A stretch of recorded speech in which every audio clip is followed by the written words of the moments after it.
Taste the Daily.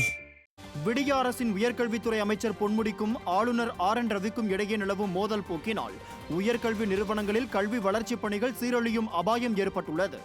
Salem Periyar பல்கலைக்கழகத்தின் துணைவேந்தர் ஜெகநாதன் பதவிக்காலம் ஜூன் 30ஆம் தேதியுடன் முடிவடைந்த நிலையில் அவரது பதவிக்காலத்தை நீட்டித்து ஆளுநர் RN ரவி உத்தரவிட்டுள்ளார். இதனையடுத்து பெரியார் பல்கலைக்கழக துணைவேந்தராக ஜெகநாதன் பொறுப்பேற்றுக் கொண்டார். துணைவேந்தரின் பதவிக்காலத்தை நீட்டிக்க கூடாது என தமிழக அரசின் உயர்கல்வித்துறை அமைச்சரும் பெரியார் பல்கலைக்கழக தொழிற்சங்கத்தினர் எதிர்ப்பு தெரிவித்திருந்தனர். இந்த நிலையில் பதவி ஓய்வு பெற்றவருக்கு பதவி நீட்டிப்பை ஆளுநர் வழங்கி உத்தரவிட்டதால் விடிய அரசுக்கும் ஆளுநருக்கும் இடையேயான பனிப்போர் அம்பலமாகி உள்ளது. இதன் காரணமாக தமிழகத்தில் உள்ள அனைத்து உயர்கல்வி நிறுவனங்கள் தங்கள் கண்முன்னே சீரழிவதாக ஆய்வாளர்களும் மாணவர்களும் வேதனை தெரிவித்துள்ளனர். ஈரோடு அரசு தலைமை மருத்துவமனையில் தூய்மை பணியாளர்கள் நோயாளிகளுக்கு சிகிச்சை அளிக்கும் வீடியோ காட்சிகள் வெளியாகியுள்ளது. தினந்தோறும் ஆயிரக்கணக்கான பொதுமக்கள் அரசு தலைமை மருத்துவமனையில் சிகிச்சைக்காக வந்து செல்லும் நிலையில் கடந்த சில தினங்களுக்கு முன்னர் ஸ்ட்ரக்சர் வழங்காததால் மகளே தாயை தூக்கிச் சென்ற வீடியோ வெளியாகி சர்ச்சையை ஏற்படுத்தியது. இந்த நிலையில் தூய்மை பணியாளர்கள் நோயாளிகளுக்கு பரிசோதனை செய்வது, ட்ரிப்ஸ் போடுவது உள்ளிட்ட பல்வேறு பணிகளிலும் ஈடுபட்டு வரும் காட்சிகள் வெளியாகி அதிர்ச்சியை ஏற்படுத்தியுள்ளது. எனவே தூய்மை பணியாளர்கள் மருத்துவர்களாக மாறியுள்ள சம்பவம் குறித்து விசாரணை நடத்த பொதுமக்கள் வலியுறுத்தியுள்ளனர்.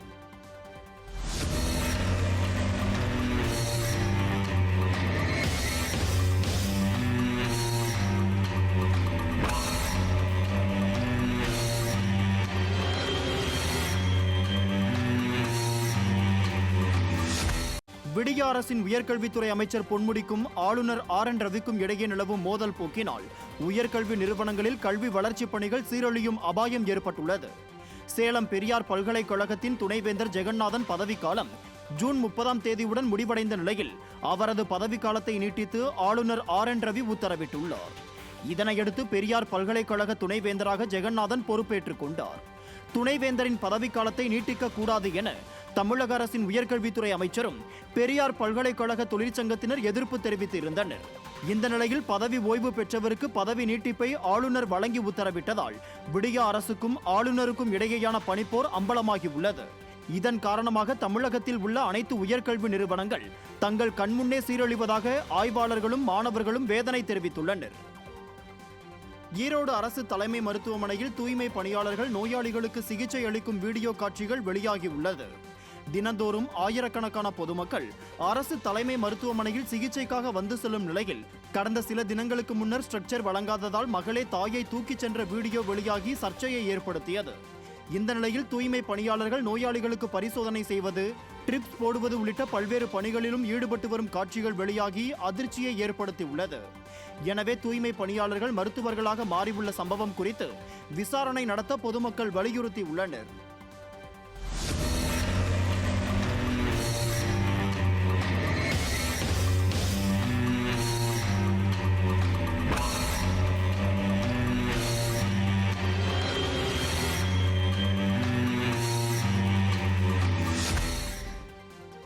அரியலூர் மாவட்டம் ஜெயங்கொண்டம் அருகே இரவாங்குடி கிராமம் நடுத்தெருவைச் சேர்ந்த கூலி தொழிலாளியான 32 வயது விஜயகுமார் அதே பகுதியைச் சேர்ந்த தங்கையாக பாவிக்க வேண்டிய கல்லூரி மாணவிக்கு ஆபாச வீடியோவை அனுப்பியுள்ளார். அதில் அவரை திருமணம் செய்து கொள்வதாக குறுந்தகவல் அனுப்பியதாக கூறப்படுகிறது. இந்த பதிவை பார்த்த உறவினர்கள் விஜயகுமாரை கண்டித்ததாக கூறப்படுகிறது. இதனை சற்றும் பொருட்படுத்தாமல் மீண்டும் அந்த பெண்ணிடம், நீ யாரிடம் எந்த புகார் சொன்னாலும் என்றைக்கு இருந்தாலும் நீதான் என் மனைவி என்று பதிவு போட்டதாக கூறப்படுகிறது. மேலும் அந்த பெண்ணை மிரட்டியதாகவும் கூறப்படுகிறது. இது குறித்து பாதிக்கப்பட்ட பெண் ஜெயங்கொண்டம் அனைத்து மகளிர் போலீஸ் நிலையத்தில் அளித்த புகாரின் பேரில் போலீசார் வழக்கு பதிவு செய்து விஜயகுமாரை கைது செய்து விசாரித்து வருகின்றனர். சென்னை மாநகரில் அதிகரித்து வரும் தெருநாய்களை கட்டுப்படுத்த தனிநபர்கள் தத்தெடுத்து கொள்ள வேண்டும் என விலங்கியல் ஆர்வலர்கள் யோசனை தெரிவித்துள்ளனர். சென்னை பெசன்ட் நகரில் தெருநாய்களை தத்தெடுப்பது தொடர்பான விழிப்புணர்வு நிகழ்ச்சி நடைபெற்றது. இதில் பலரும் கலந்து கொண்டு தங்களுக்கு விருப்பமான நாய்களை தத்தெடுத்து வளர்க்க பெற்று சென்றனர். அப்போது பெருகி வரும் தெருநாய் தொல்லையை கட்டுப்படுத்த சென்னை மாநகராட்சி சரிவர பணிகளை மேற்கொள்ளாததால் மக்களே தத்தெடுப்பதன் மூலம் பிரச்சனையை சரி செய்ய முயற்சிக்கலாம் என விலங்கியல் ஆர்வலர்கள் தெரிவித்துள்ளனர். அடாப்ட் பண்ணது ரொம்ப நல்லது. ஏன்னா இது மாதிரி இந்தியன் பப்பீஸ் நிறையா இருக்குல்ல, நிறைய பேர் ப்ரீடட் டாக்ஸாக அடாப்ட் வாங்குறாங்க, விலை கொடுத்து வாங்குறாங்க. இது மாதிரி இந்தியன் பப்பீஸ் அடாப்ட் பண்ணால் இது நம்ம சென்னை வெதருக்கு சூட் ஆகும். இப்போ நிறைய ப்ரீடட் டாக்ஸ் வந்துட்டு இந்த வெதருக்கு சூட் ஆகாது, பட் இவங்க வந்துட்டு நம்ம சென்னை வெதருக்கு நல்லா சூட் ஆவாங்க. நம்ம சாப்பிட்ற சாப்பாடே கொடுக்கலாம். ஸோ வந்துட்டு ரொம்ப லோ மெயின்டெனன்ஸ், நல்லாவே பார்த்துக்கலாம் இவங்கள. அண்ட் செம்ம ஸ்மார்ட், நம்ம சொல்கிறது அப்படியே கேட்டுப்பாங்க. ஸோ இது மாதிரி அடாப்ட் பண்ணுறது நல்லது, தத்தெடுத்துக்கிறது நல்லது. ஸ்ட்ரீட்டில் இருக்கிற டாகோ இல்லை வெளியில் இருக்க சுற்றுற டாகோ நம்ம அழகாக அதுக்கு சாப்பாடு போட்டோ இல்லை தடுத்தாமல் நம்ம அதை ஒரு மாதிரி உதாசீனப்படுத்தாமல் நம்ம அதை நல்லாவே கைண்டாகவே பார்த்தாவே நல்லாவே இருக்கும். யாராவது அது கல் எடுத்து அடித்தாலோ இல்லை கம்பு எடுத்து அடித்தாலோ தான் அந்த மாதிரி பண்ணுமே தவிர தேவையில்லாமல் நாய் எதுவுமே பண்ணாதுங்க. நம்மள மாதிரி தான் அதுவும் ஒரு உயிர். நம்ம அதை ஒழுங்காக எடுத்து பராமரித்தாவே போதும். நம்ம கம்மி பண்ணணும்னு நினச்சோன்னா ஸ்ப்ரே பண்ணி விடலாம். ஸ்ட்ரீட்டில் இருக்க டாக்ஸுக்கு ஏதாவது ஒரு டாக் இப்போ பொன்குட்டி இருக்குன்னா அதுக்கு ஸ்ப்ரே பண்ணலாம். பீப்புள் வந்து ஒரு நாய் எடுக்கிறாங்க, ஒரு நாய் வந்து இருக்குன்னு சொன்னாக்கா அந்த நாயை ப்ராப்பராக ஆப்ரேஷன் பண்ணி அது குட்டி போடாத மாதிரி பண்ணிவிட்டு அதுக்கான தடுப்பூசியெல்லாம் போட்டு வச்சுக்கணும். சில பேர் என்ன பண்ணுறாங்க, ஒரு நாய் வந்து குட்டி போட்டதுன்னா அதை குப்பை தொட்டியில் எடுத்துகிட்டு போய் போடுறது. அதாவது ஒரு ப்ராப்பர் அவேர்னஸ் இல்லாமல் அந்த மாதிரி மக்களால் தான் வந்து அந்த ஸ்ட்ரே டாக்ஸ் வந்து பெருக்கம் அதிகமாக இருக்குது.